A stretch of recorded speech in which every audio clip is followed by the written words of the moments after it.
It was September 22nd, 2022.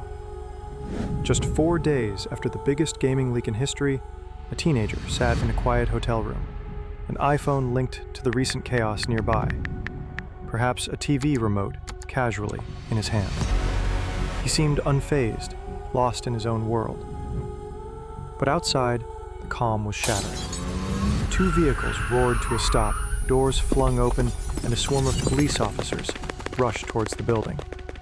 They burst into the room, quickly moving to arrest the young man. Yet, even as they moved in, a strange calm settled over him.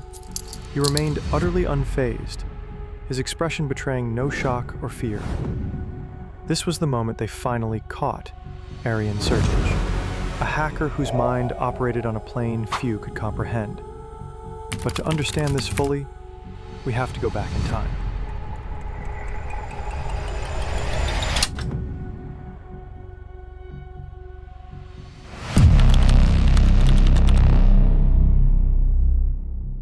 It all started with something pretty dumb.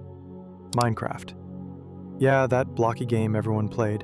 Little Arion, just 11 years old, was obsessed. He played day and night. But here's the kicker. He never won. Victory was always out of reach, like a sweet candy he couldn't quite grab.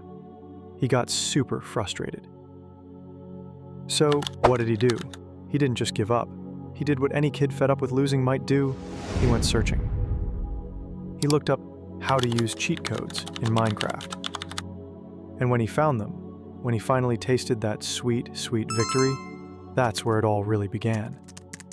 That small cheat was his first step into a world of breaking rules, where he learned how games worked behind the scenes and how to sneak past their defenses. The leap from a Minecraft server to international corporations might seem enormous, but for Arion, it was merely a natural progression. Around 2019, when he was 11, he found a real weak spot in a huge Minecraft server. He told the people who ran it, hoping they'd say good job or give him a prize, but they just brushed him off. This really ticked him off. It was like they were saying his skills didn't matter. So he decided to show them just how much they did. He went deeper. By 15, Arion was a pro. He was doing something called SIM swapping, which is basically stealing someone's phone number to get into their important accounts. He was also selling zero-day exploits. These are secret weak points in software that nobody, not even the companies, knew about. This gave him immense power. He made a ton of money, something like 300 Bitcoin, which was about $27 million by the time he was 16. But it wasn't just about the cash. He wanted to make a point, to leave his mark. In 2021, he started his own hacker group, first called Infinity Recursion, then later, the infamous Lapsus. Their goal? To cause trouble and get famous. They messed with Brazil's Ministry of Health, a big Portuguese media company, and even a car rental service in Brazil. Then, they hit the big leagues, American and British companies like the cybersecurity firm Okta and the phone giant BT Group, demanding a crazy $4 million ransom from BT. The problem was, these companies thought they were safe, but Arion and Lapsus were showing them they were completely exposed.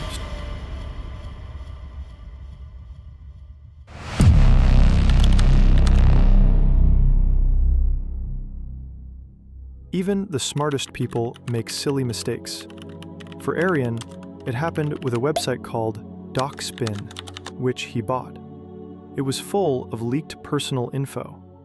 He messed up running it, lost control, and got so mad that he hacked it himself and dumped all its user data out there.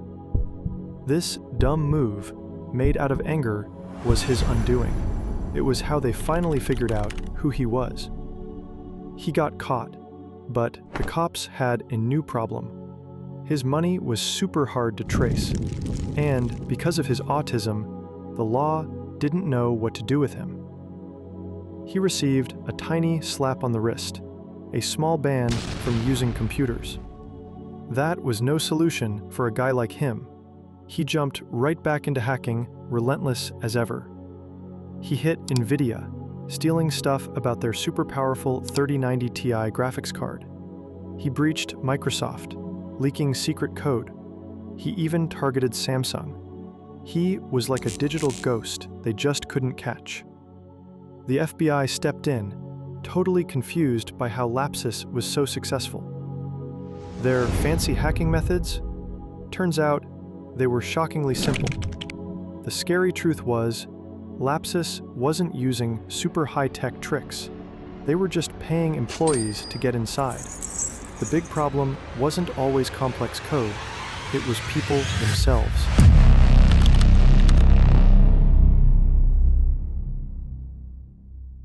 Arion's biggest stunt reads like a movie script.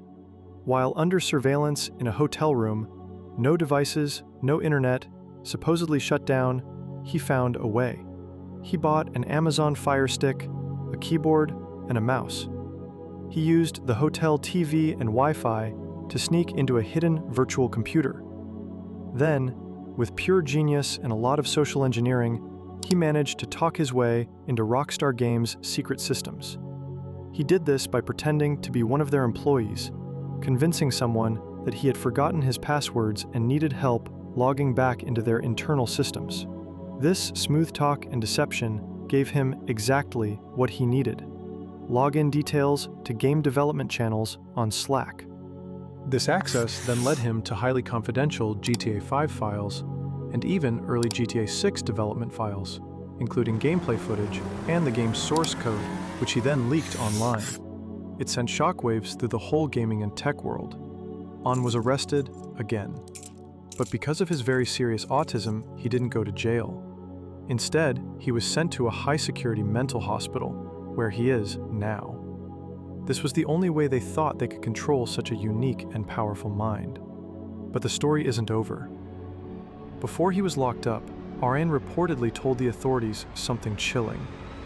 He'd be back, and his next moves would be even bigger.